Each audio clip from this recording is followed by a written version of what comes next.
joined now by Louisville's coach, Danny Cruz, and captain Paolo DelPiccolo. Danny, if you'd like to make an opening statement, and then we'll open the floor for questions. Yeah, just first and foremost, thank everybody for being here. We're really excited to welcome the entire league, obviously Phoenix as well here in Louisville.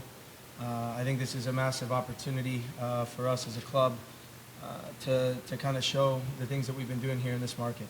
And I'm certainly really proud of everything that our ownership group has committed to the club, to this community, and we're really excited for everybody to be a part of it. At the same time, hopefully a really good game tomorrow night. We're looking forward to welcoming a difficult opponent, and we'll see how that goes.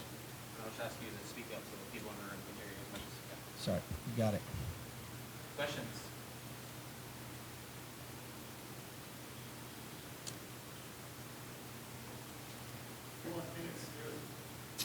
Who? I think they have a lot of talent. When you look at Epps on the right, you have Santi Moar, who's had a lot of success in this league. They have a good leader in Aiden Quinn, who's had a lot of success there and within the league, obviously here as well. I think they have a lot of firepower. It's a difficult opponent. Obviously, the last few results haven't gone their way. We understand that, but at the same time, we played them in preseason. There was a lot of fire, two intense teams with a lot of quality. We're expecting it to be the same tomorrow night. Paolo, in 2018, when you guys last added a star, it was a different Lynn Stadium. There is a practice facility this morning that opened last year, and maybe no one's epitomized soccer in Louisville from a collegiate professional standpoint the way you have. Can you sort of describe the difference between Louisville City as an organization last time you played Phoenix Rising in the championship 5 years ago versus where it is right now? Yeah, I mean, I think that 2018, it was, we were still kind of stuck in the beginning years, but we already knew that the stuff was coming. And so when you look at what all has changed in the last 2 years with the brand new stadium, the brand new facility over there with where we train, it's incredible. And that's all thanks to John Neese and our ownership group and how much they've just really invested in us, the city, and even the league, So it's completely different. They've given us so much, and we're very grateful for it. And can you talk about the growth in the different tiers of the structure of the USL pyramid?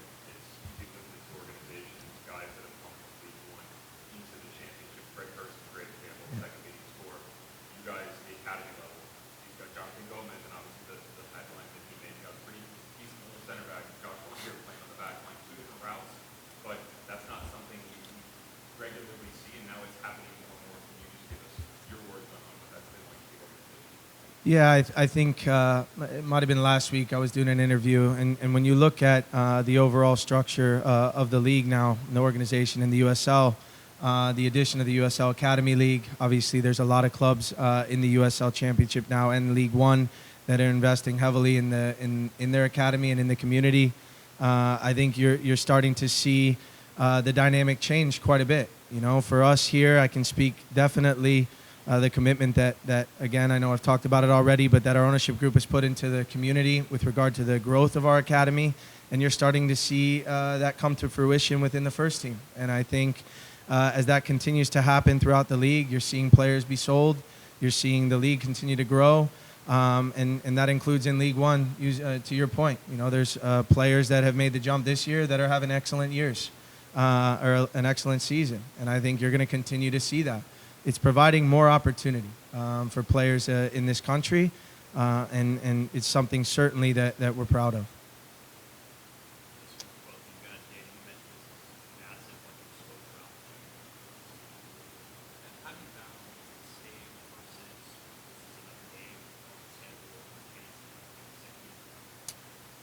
Yeah, I think, listen, for us, the focus is certainly on the game tomorrow. There's no doubt about it. But it is a good opportunity to showcase what we're doing here. And I think, in my opinion, this is the bar in the USL Championship. And I think when other clubs are able to come here and see what we're doing, hopefully it sets a standard of where it can be in other places within this country. So make no mistake about it, and Paulo will elaborate, the focus is on Phoenix. And we have a job to do tomorrow night. We've had a good run of games here, but at the same time, we're not taking the opponent lightly whatsoever with the quality that they have, and we need to make sure that we come out on the front foot. Yeah, I mean, for us as the players and the team, it's a game. I think the club and all the great people that work upstairs and in the front office, they have a job to do this week in terms of exposure and stuff. But for the players, our job is to play the match tomorrow night and do the very best we can. So for us, we're not really looking at it quite as holistically as the club is. For us, it's just a game that we need to get a result in.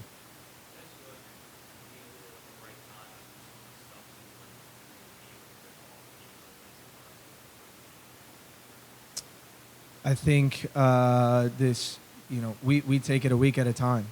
So when we went through a few games that certainly didn't go our way, I've said it before. There's no panic, right? We have an experienced group. We have guys that understand what it takes to win games week in and week out, and obviously trophies as well. So we stick to our process. We're confident in the group, and we obviously reflect on the game and where we need to be better and improve.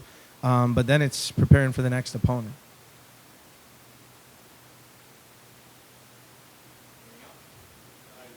Ultimately, when all these league executives get here, they've probably seen the family stadium on TV. Maybe some of them have been here. But you guys have been here more than anybody for live games. Try and describe the atmosphere at Lynn Family Stadium on a game day. I mean, I think it's terrific. I think, not just because of a big part of it is because of the fans that come in every day. A big part of it is because of the great work they did in designing the stadium and making it an atmosphere that is really for a soccer game. It's not playing on like when we played at Slugger. It's nothing like that. The fans are right on top of you. They make it really fun and enjoyable to go play in. Good answer.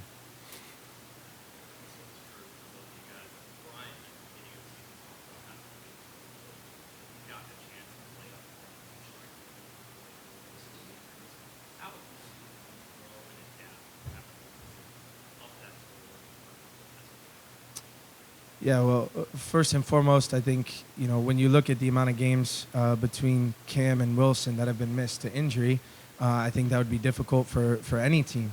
But I have a group in that locker room that I know whatever you ask of them, they're going to give everything that they have.